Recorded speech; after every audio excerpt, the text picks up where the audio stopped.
Falcon is the pinnacle Amiga flight sim. Join us for a deep dive, or maybe I should say a steep climb, with our in-depth review on Amigos, everything Amiga.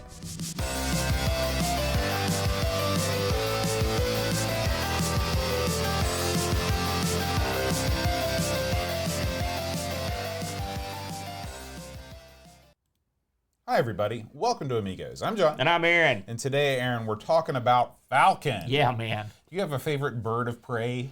Falcon would be up there. You know, they're pretty cool. Have you ever thought about getting into falconry? You know, just on the side. I have actually, because it'd be, you know, it is pretty neat to have the thing on your, you know, the wrist. There's not a whole lot of people that can walk around with a giant bird on their arm all the time. No, you know, and believe it or not, there is falconry camps and stuff in the state. Really? You know, yeah. I wasn't aware of that. And I mean, I don't know if these birds are native. I mean, we have all kinds of crazy birds in West Virginia. You know, but I don't know if the kind you use is specific for falconry or whatever. But I know I've seen little camps and stuff. Do you have a fear of birds at all? Well, I mean, as long as they stay out of my business. Well, I mean, you got a falcon's a killing machine, and it's right there next to you. Here's the problem, all right? And you got a valid point there, because, like, for example, you can't, if we look through the wall in front of us, my back door, there's a bird's nest that they built in the light fixture over the door, okay? And there was eggs in there. So when you come out the door, like, the birds get freaked out. Yeah. They jump up, they start chirping and crapping everywhere, and they're flying around, and they land and they wait for you to move, and they're pissed, right? Because that's like somebody going into your house, right. You know, and they're mad. And I will say it is alarming. And so if you multiply that little bird by like 20, it's a killer bird. It probably could get intimidating. Yeah. You know, and I've been around some like eagles and stuff when I was up at a zoo, and they're huge. They're really big. Yeah. So you got to sort of have probably some strength too to hold those suckers up. That's what I was thinking. You got to have strength, and you got to have a real thick jerkin or whatever you put on. Is that what that's arm called? there. A jerkin? Certainly not. That's what I call it. That's what is there a bird involved in your jerkin? I don't think I want to know. Let's just talk about the game.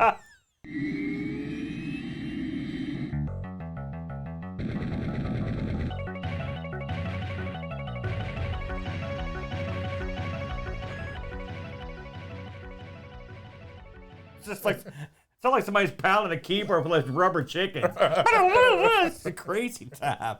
It's Falcon Boat. It is. Listen, I want to talk about something right away.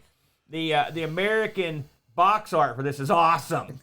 It's got the plane. It's got that Falcon like hovering behind it. It's so cool. It's almost like the Falcon is like launching the plane with its arm. Like it was like involved in the design. Right. It's like, this is based on me. Go kill. That's what I liked it. But I remember when this box came out in stores, I was like, man, I'm not buying that, but that looks awesome. So Falcon, the original Falcon boat, released on the Amiga in '89. Now, let's get into it right away. This was not made for the Amiga initially. This came out originally for the DOS machines, and of all machines, the Apple Macintosh, the Mac Classic. That's right, the black and white Mac. Were you in the game with the Macs back in those days? Heck, I was 6 years old in 1987. Oh, yeah, I wasn't in the game with anything. And I keep forgetting it. Okay, fine, be a jerk. This was developed by Spectrum HoloByte's boat, the in-house, as far as I could tell, and published everywhere else on Earth by Spectrum HoloByte, except for Europe, where this was published by Mirrorsoft. Now, the Amiga version of this was ported over by an outfit called Rowan. You know, by the way, I go to a prison called Rowan. There's a county in Kentucky called That's Rowan right. County, It's in that county. Go figure. The fellows that designed this, that made the concept up, are sort of important guys. Gilman Louie, great name. Yeah. And Mark Johnson. So get this. Gilman Louie was behind some pretty big deals.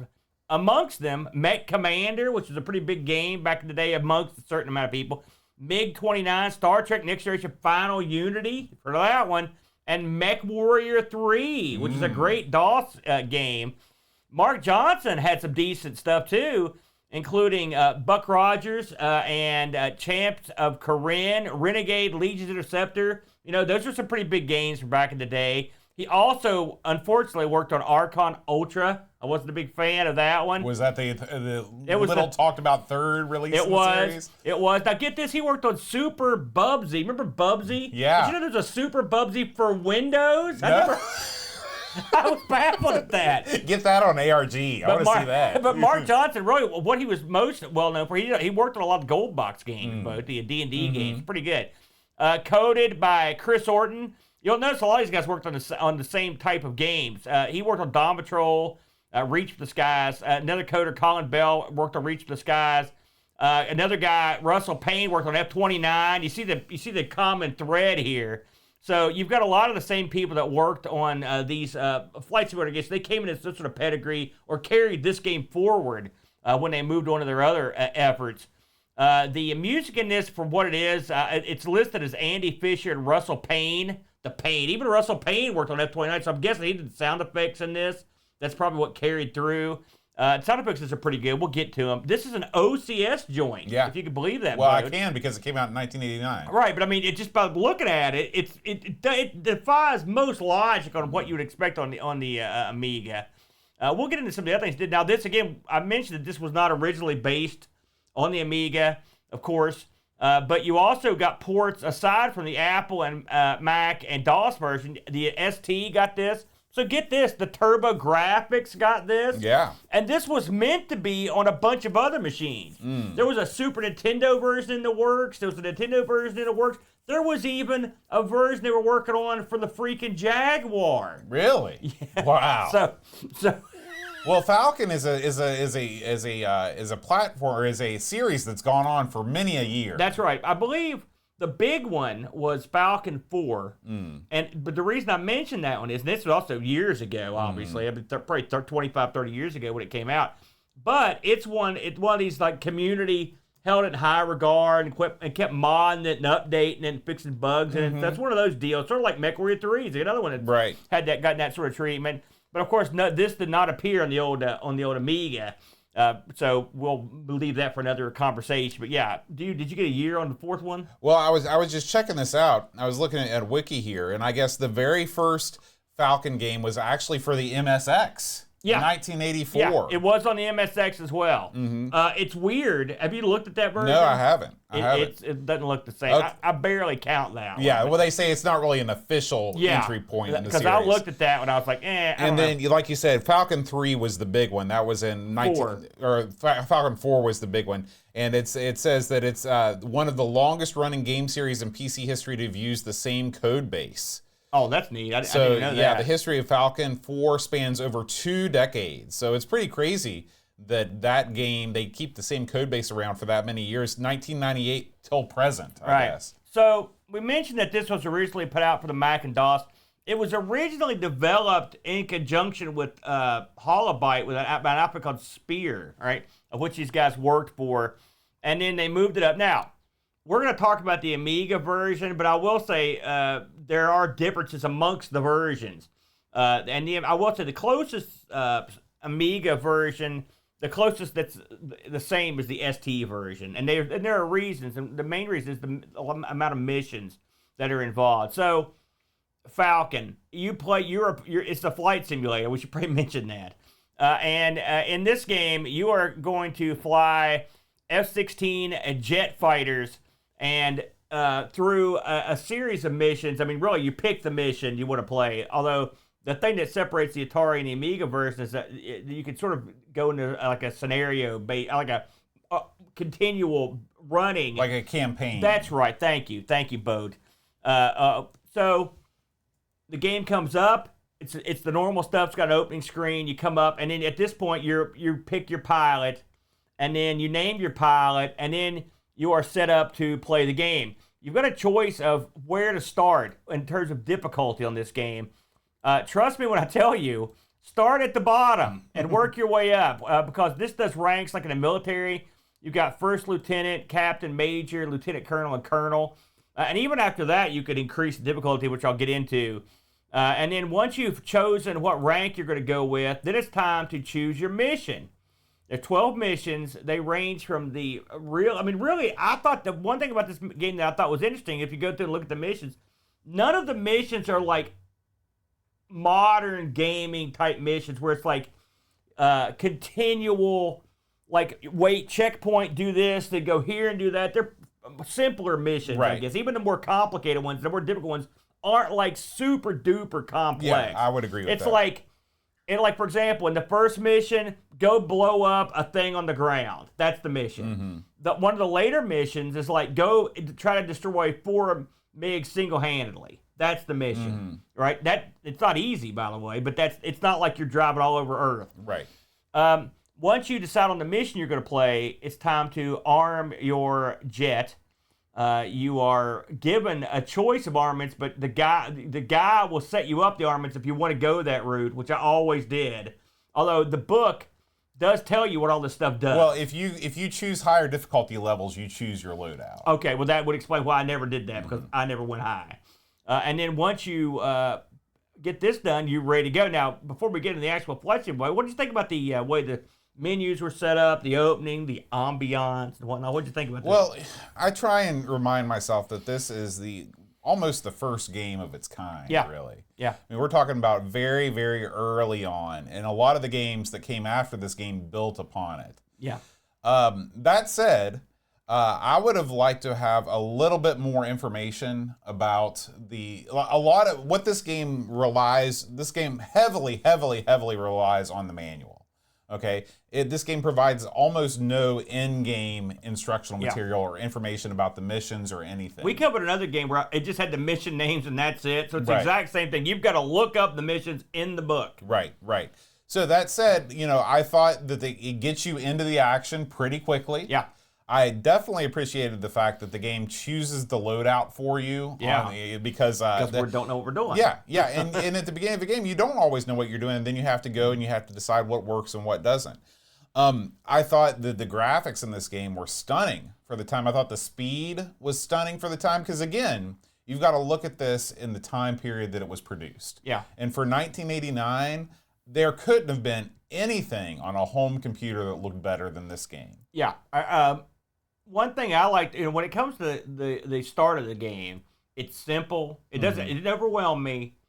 And then once I got past, of course, I had to look up the mission. This is one you could tell that piracy was on their minds right away, because the first thing you do is this elaborate piracy check. I think this thing had a wheel maybe, and then you've got this thick manual. And you have to have the manual, and you really, let's say you know all the missions, you still need the manual, because you've got to have. There are 100 million keyboard commands with this. I don't know how you play this. You can play this with a joystick, with a mouse, with a keyboard. I played it exclusively with the keyboard. I didn't touch anything else. You can even play this with the CDTV controller, which is insane. Yeah, there's a CDTV version of this. If you look at the controller layout for the CDTV version. It's like playing this with the Jag. I can see that this was in the works for the Jag, because it would have been a similar deal. Because that dial would have got worn out on the Jag, the phone thing. But I played this exclusively with the keyboard. I think a mouse would be smoother probably, because one thing I noticed is when you play this with the keyboard, you're sort of you jerk. It's not analog when you move it, so it kind of jerks around. Yeah, this is a game that is sort of unique because it does not have analog controls at all, and that's one of the things that you associate most with your classic PC flight sims, is that you've got that analog stick. This game is entirely digital controls. Yeah, the Amiga wasn't really, it did have analog controls, but it wasn't well known for that, especially back in these days. So once you've picked your mission, your loadout, you're in the plane. Now, when you look at this plane, don't get me wrong, okay? This is not wings. This is an elaborate, realistic portrayal of about 1 million things. You've got gauges and dials and spinners and lights and buttons everywhere. And when you look at the keyboard overlay, you've got, like I said, you've got to have the overlay. No overlay, you screwed. You got to break down everything that it does. So luckily, these things are easily available. And so I was able to look, because I couldn't even I couldn't even move. So, by the way, I usually judge, because we've played a few flight simulators on the show over the years. I think we've played them all. This is the last one. And so, they're going to come up with, see, you've done challenged them now. But, so, a lot of these sort of play the same. And so I thought to myself, how well can I play this, given my knowledge of previous? So, what did I do? I hit the plus button to fire up the engine. It worked. I hit the button to turn off the wheel brake, which I can't remember that from other games. Then I fired up the engine some more. The things started going forward. Then when it got to a certain speed, I hit down and the things edged up. Bam, I was in the air. Oh, crap. As a chick saying, warning, 100 times. Caution. Okay. Caution. So what do? Bam, put the landing gear up. I remember that. And suddenly I'm in the air, brother. Did you have it that easy? This game, people, I don't know why there's this stigma about this game is so ultra complicated. It's not. Well, I mean, it's not taking off. Anyway. Well, now, are there complicated things about this game? Are there things that are difficult about it? Absolutely. Yeah. But this game is not like your modern flight sim where you literally have to have a 3-ring binder punched out and you're going through a 47-page checklist of things to turn on. This is definitely the takeoff procedure and the actual flying around is definitely on the more arcadey side. Yeah, and once you get airborne, you're in the air. Now, here's things you have to figure out, and I did. Now, you're a smart guy, Bo, and you've probably played more of these than I have, but you've got a heads-up display in front of you that has, if you look at it and you know how to read it, it will tell you your heading. It will tell you your speed. It will tell you your altitude, right? All the things you need to have. But you have to learn, because the numbers don't necessarily match up. Like, for example, if you fly off the map, you'll hear radio chatter. They'll say, you need to switch to heading 302, right? Well, there is no 302. Well, that's because the heading thing goes 10, 20, 30, or whatever. And so okay, 302. But again, you have to consult the manual. Right, exactly. This is my point. Once you figure out what everything does, it's not that tough. Armament's not that tough. You've got sort of a heads-up display. You can switch the map on and off to let you know it's a land map versus radar. Again, this is standard fare. Now, we're going to go on the assumption that this is one of the things that made this standard fare because everything ripped this off.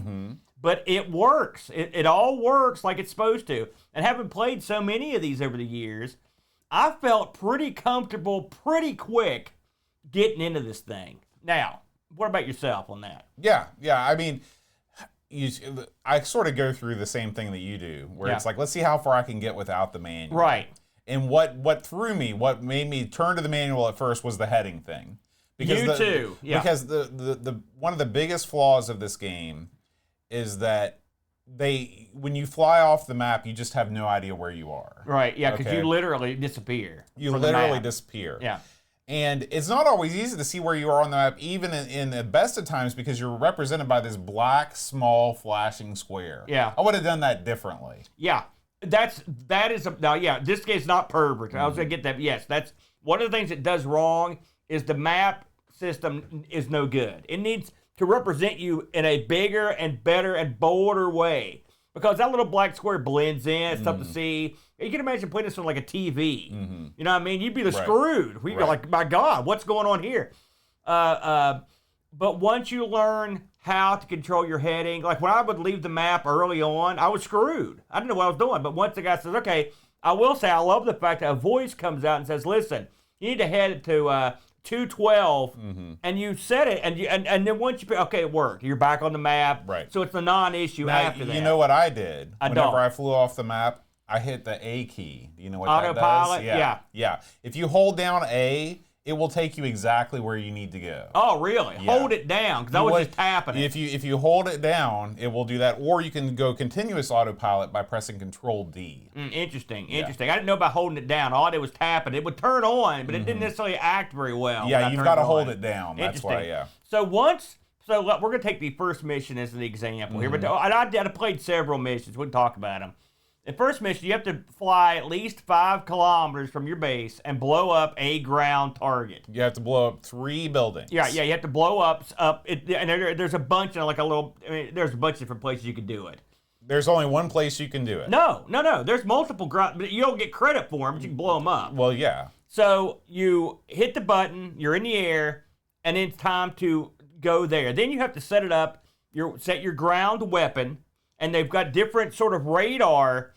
And that tracking, I guess is the best way to put it, wouldn't you say? From between your air-to-air stuff and your air-to-ground stuff. Right.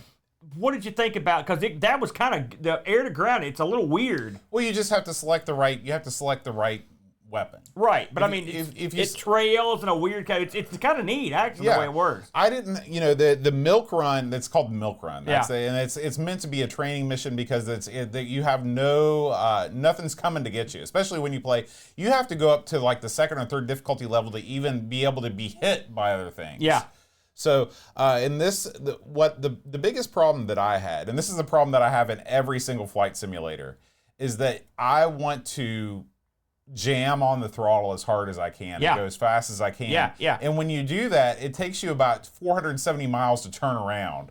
So you go on a run. It's not, you don't turn on the dime. Yeah, and you miss the target, and so it takes you forever. And so after watching some playthroughs, I'm like, you know what? I need to turn this throttle down. Turn this throttle down. And so what I did was I pushed the minus key, and I backed it off to about 40, and then I was able to complete that mission with no problems, except for the fact that I was completely unable to land. What song was that? That was Burn This Mother Out. You should have went, turn the throttle down. I could have done that. You should have went down that I always go Parliament when I can. I don't blame you, man. Who doesn't?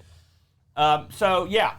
By the way, just an FYI, on the first mission, it took me, I would get bored and quit about 5 times because I couldn't find anything for a while before I figured it out. I spent all week on this mission. Yeah. Oh, no, I actually moved. Did you try any of the bridge ones, for example? No. Okay, I did. Bridge easier to see. Good but point. I didn't have anything taking me right to the target either. I had to figure it out. Yeah. And so I blew up all kinds of crap. They load you up. I'll tell you this. This is one of the great things about this game is that it's sort of a sandbox environment. Yeah. You can fly anywhere. It's literally a sandbox. Yeah, that's true. That's true. This is set in your enemy is never named in this game, but you're just presented as you are working for NATO. And there's bad stuff going down in the desert somewhere, and you need to go take care of it. It's Egypt, clearly. Yeah. There's a bunch of pyramids out there. Although there are more than 3 pyramids. I was going to say this. It's I'm not super exactly Egypt. sure. Yeah. But anyway, I like the fact that you can. It kind of reminds me what I always go back to because it just be a Super Mario 64, where you're not confined to just one part of the level to complete your objective. You can go anywhere in the level and do whatever you want, and just kind of hang around.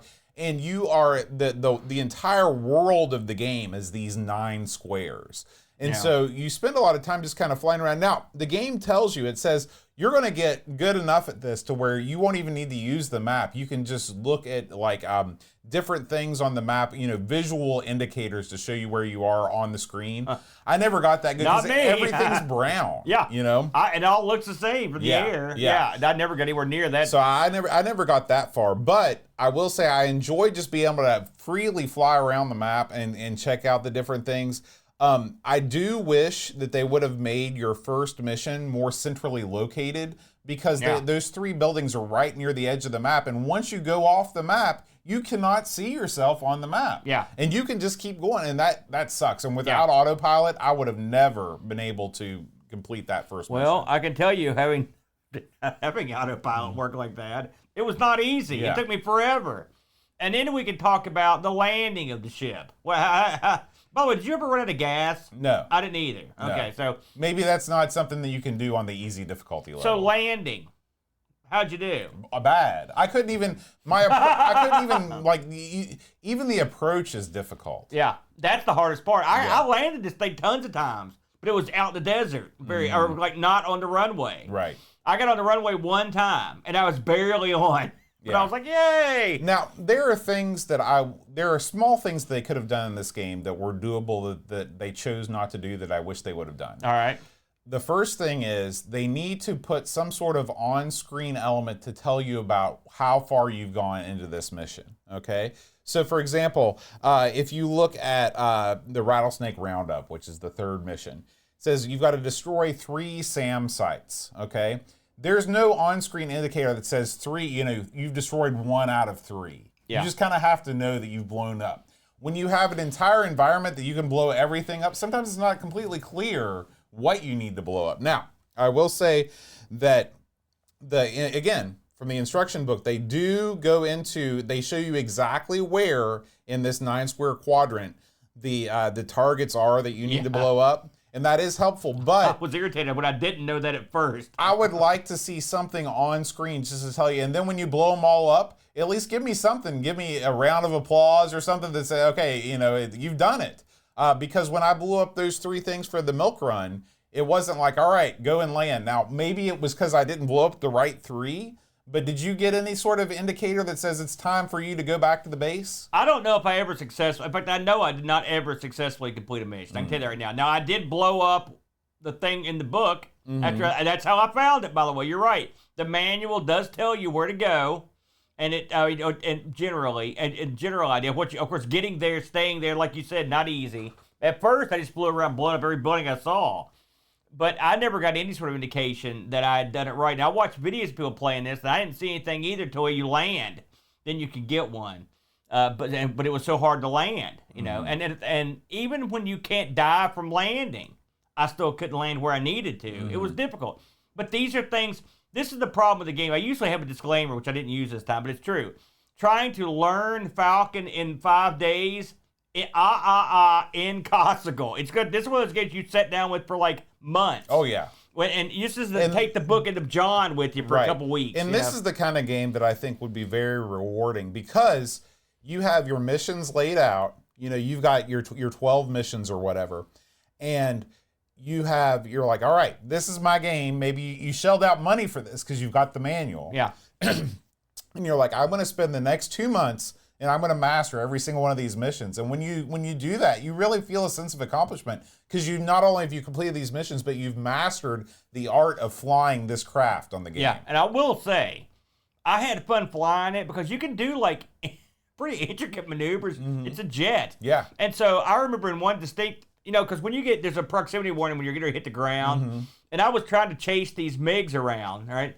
And I pulled it, and they always get behind me. Did you have that happen? Yeah. It's almost, that's what they do. They're super hard to even see in front of you. And they won't shoot you at that level. It turns out dogfighting, not easy. Yeah, and so what I started doing was I did this move one time where I lifted up and then dove directly at the ground while turning, like doing a reverse loop. And the the guy's going crazy. No, warning. I'm just like, screw it, I'm going for it. And I mean, I was so close, I'm sure my canopy scraped the earth. You felt like Top Gun at that point. As I pulled up, and I keep in mind that my head was down near the dirt. And I spun that thing around, I was like, yeah. I Danger zone playing in the background. And I could see the planes. I'm like, yeah. And then they got behind me again. I was like, no. I had very little, not good success with air-to-air combat in this. Yeah. Ground to air, bridges, I could shoot and that's another great thing about this game is that the game offers plenty of different types of missions. I mean, they're all blow stuff up, but at least they don't make you do nothing but dogfighting. Right. And there's a depth to this that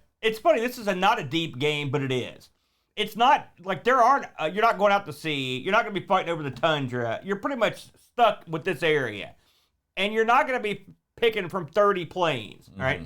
And you're not going to be fighting 100 different enemies, okay? But the plane itself is the game. Yeah, because there's so much you can do with the actual plane that is where the game's fun is. Someone who can do all these intricate maneuvers, who can get really good at outmaneuvering people. That's the key element. And there's also stuff we would never use, like dropping chaff and flares, stuff that we can't do that. No. We suck. You know, and when to use your afterburner and to do crazy stuff with that. Right. That's the game. Yeah. This is one of those games. And this is what they had at that time. You know, before your F-19s and your F-29s, all that stuff came and took what this was and augmented it. This was the game. You would agree? Absolutely. You know, so this game did well, Boat. I want to talk about a couple things here. This got the old golden joystick, best 16-bit simulation game of 1989. Software Publishers Association, best strategy action game, technical achievement. It goes on and on. It got 5 or 6 awards. And so when you got a game that does this well, by the way, ranked Amiga's 8th best game of all time in Amiga Power 91.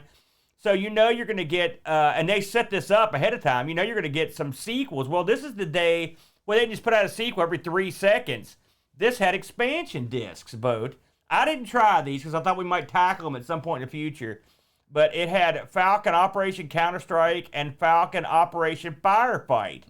And so these were all new scenario discs that you would put in. It's even, you could tell when you load them up. We didn't mention that when you're in game, you can pause the game, and if you right-click on your mouse, you'll have access to a pull-down menu. And amongst the things that the pull-down menu can do is alter your controls if you don't want to use the hotkey. And it'll also, it's used to set up networked games we haven't talked about. We'll get into that in a second. You can also turn on, like, MIG aces to make the MIGs even harder. Nope. No. No, thank you. No, you don't want to do that. So it gives you a little more extra options. Now, let's talk about the link-ups here, Boat. This is one of the unique games. I mean, there can't be more than a handful of these that let you null mode them up with another computer to play competitive one-on-one flight sim combat. The neat thing, now we didn't get to do this, although maybe at Boat Fest we might give this a whirl. But one of the neat things about this is sort of like Battle Chess, you don't have to use another Amiga. What else can you use, Boat? You can use a Macintosh, which is crazy. That's crazy. Or you can use a PC. That's right. That's right. Exactly correct. Speaking of the PC, Boat, we mentioned this came out for DOS, and I thought you mentioned you tried a bunch of these things. So let's have a look at it real quick, Boat. Now, you said you gave this a whirl, so did you? I did not actually play this. I just checked it out on the old YouTube, but it's immediately apparent. This is the late 80s were the Amiga's heyday and really sticking it to DOS in terms of the graphical fidelity of these games. I mean, you've got something that looks like it could be an early VGA title with the Amiga versus this 16-color nightmare on the DOS machine. Yeah, I will say that this game does support Tandy sound, which is cool. Yeah, and the Tandy sound is impressive. Yeah, and this game's okay. I believe it or not, I believe I played this back in the day. But it's not the kind of game I would have gotten into. I mean, I don't think I bought it. I'll put it that way. The thing that really got me, and I agree with you, the Amiga version blows the DOS version away. And also, of course, you had an extra year to hone what you wanted to do with the Amiga version. The one that got me is, if you'll indulge me, is that yes, they released a turbo graphics. It's the console. It got this thing released. It is very bare bones. Yeah, I would like to try this because they obviously the TurboGrafx doesn't have a keyboard, so they'd have to simplify a lot of the controls and everything to make this happen. Yeah, it might make it a little bit easier, and it doesn't look bad. I like the fact that you're now fighting in some sort of pastoral green area instead of the desert sand. It looks like Illinois. Yeah, it's like where we were, just flat. Right, but there's a lot of wind there. The readout on the control panel is it's very unusual, but I guess that's just it's just the same radar. But it's not bad. It almost has an Atari 2600 Activision look to the sky. Yeah, if you want the truth. So I think that's kind of neat. I looked to see how this thing did on in the magazines. I mean, obviously it won a ton of awards, so it probably did pretty well. Limited gives us an 8.2. And if you look across the screen, I don't think we've seen too many games score better than this one.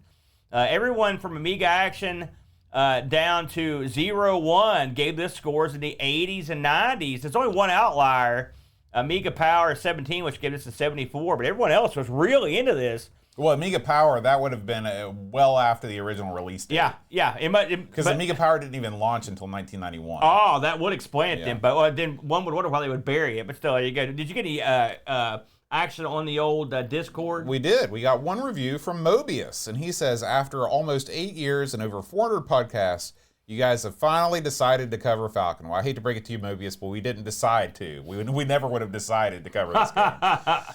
Falcon is one of the best games on the Amiga and its best flight simulator by a country mile. Oh. At the time, it was probably the best simulator, flight or otherwise, ever made on any platform, not just the Amiga. As you can tell, Moby is quite the fan of this game. Yeah. It was as realistic as Sublogic's flight simulator, but actually fun to play. Nowadays, when Amiga flight sims are mentioned, FA-18 Interceptor dominates the conversation. Falcon blows it out of the water and sky. Don't get me wrong, I loved Interceptor and played it to completion, but in that game you could take off, pull the stick back, and be almost in the stratosphere in a matter of seconds. If you tried that in Falcon, the plane would quickly stall and be a scorch mark on the desert. I remember discussing the realism with Falcon with a recruiter for the U.S. Air Force Academy at my high school's college career fair. I mentioned that if you did not retract the landing gear, it would damage the plane, resulting in a change in aerodynamics and a crash. The recruiter was most impressed by the flight computer's voice being the same digitized samples as the real F-16s he had flown. No. You're kidding me. True. That's I just thought they'd get some dude at the thing to do those. For this game, the manual was not an option, which tells me it was one of the few Amiga games I actually bought. There it is. Realism aside, the game was fun and performed well. Unlike most other sims of the time, you could engage ground targets. Doing a dive bombing run on a building or taking out a convoy of moving vehicles on a road with strafing run are some of my fondest memories in gaming. Yeah. The performance was great because it used the combined 3D environment plus sprites technique adopted in later games such as Wing Commander. You could get close enough to a MiG-21 to see its distinctive nose cone before obliterating it with your 20mm Vulcan Gatling gun. It would do this smoothly, unlike the slideshow you would watch playing Frontier Elite on a stock Amiga 500. The quality of this game is evident by some of the original codebase still being present in Falcon 4.0. This code still being actively developed by a large group of dedicated enthusiasts. What other Amiga game can claim such lineage? Hopefully some of that code will be in an upcoming release of Falcon 5.0. Falcon, 98% and Amiga's best flight sim, if not best game, period. Wow. Mobius out. He put that thing over big time. It is neat that someone who actually has flown had the scoop on that. That's pretty cool. That is cool. You know, I like that cool. Man. That's the only one you got? That's the only one. He ran enough for everybody, That's I think, right. on that one. But just in case you're interested in picking this up, and so who wouldn't be? It's actually quite reasonable to get the just original Falcon. I saw it complete in box boat for $30. I saw the European version complete in box for $40. Now, if you want the CDTV version, get the checkbook out. $700 are best offers, but that guy's fishing. There can't be that many of them out there. Yeah, and then the mission discs I saw going not that expensive. I saw them going from $12 all the way up to $40, $50, depending on what you're looking for. So some deals to be had. This one, if you're going to buy a game, this would not be the worst game to buy because it's fun. It will run on any Amiga, and the manual is beefy, super beefy mode. Yeah. A good one. I like this one. Welcome to Retro Rewind. I'm your host, British Jones. Whether you're into the Amiga, Commodore 64, or Tiger floral print speed suits, Retro Rewind has all you need from the friendly hosers of the Great White North. Looking to upgrade your Amiga? Check out the Amiga OS 3.2.2 Kickstart ROM for just $18. Or maybe you need a C64 or C128 diagnostic harness. Grab one while they're hot. Don't miss our best sellers like the 1541 Transit Card for just $1, or the incredible Amiga Coin Cell Battery Adapter. Shop now at Retro Rewind Limited and bring your classic computers back to life. Retro Rewind Limited. Frank's the man. Amiga News.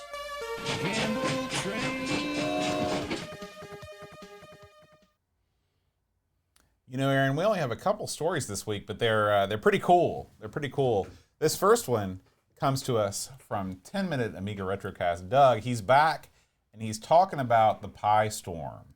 So, Doug, a while back, he did a Pi Storm, a review, and he noticed that it was getting bogged down during certain high-end AGA operations. Mm-hmm. Don't say it. I know you've got something in your head. So I guess they have put forth a bunch of updates, and he wanted to test to see if there'd been any improvement. And so that's what this video is about. It's I watched this thing. Yeah. Oh, good. And long story short, watch the video because Doug goes deep into exactly what he's experienced with the Pi Storm before and after. Yeah. But the long and the short of it is, if you are doing things with your Amiga that Doug is doing, like high-res desktops and the like, this update, unfortunately, is not going to cure your woes. Yeah, but I mean, at least they're on the way. And hopefully they'll get something to.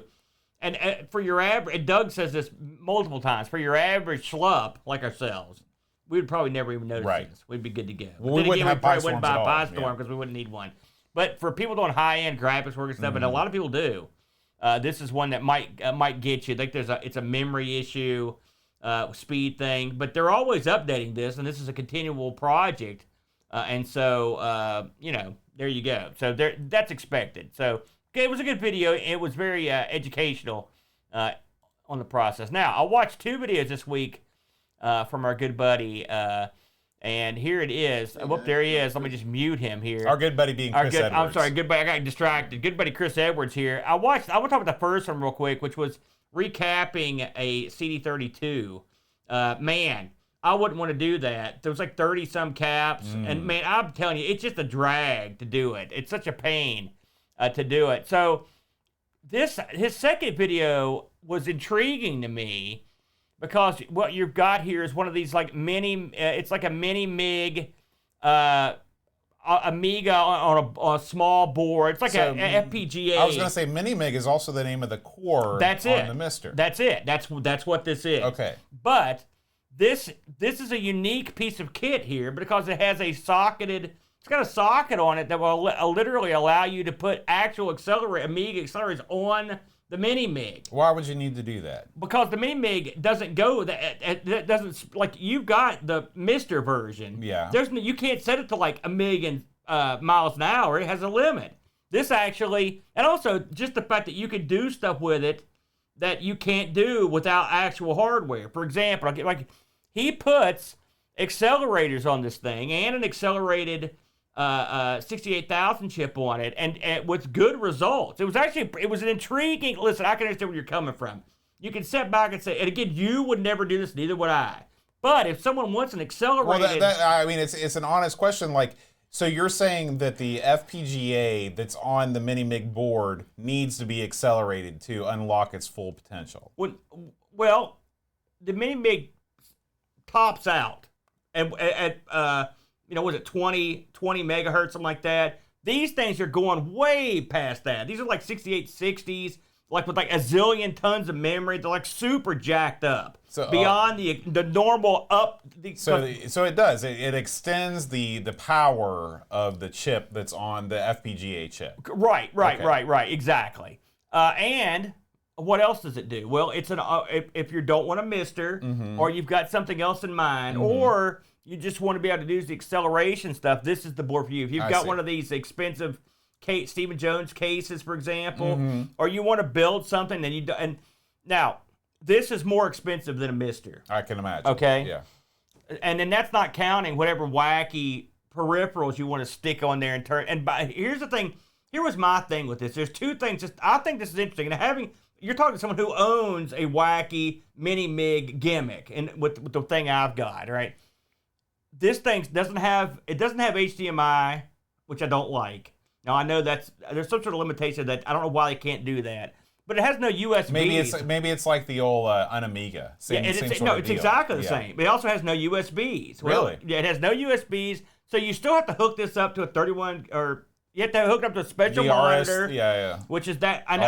When that happens, I'm out, brother. Right. I'm out. I can't do it. I'm not interested.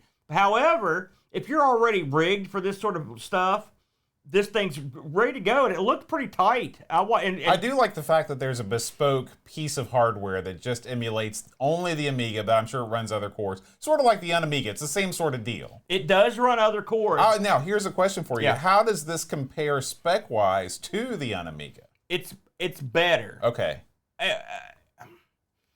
It's got more potential. How about that?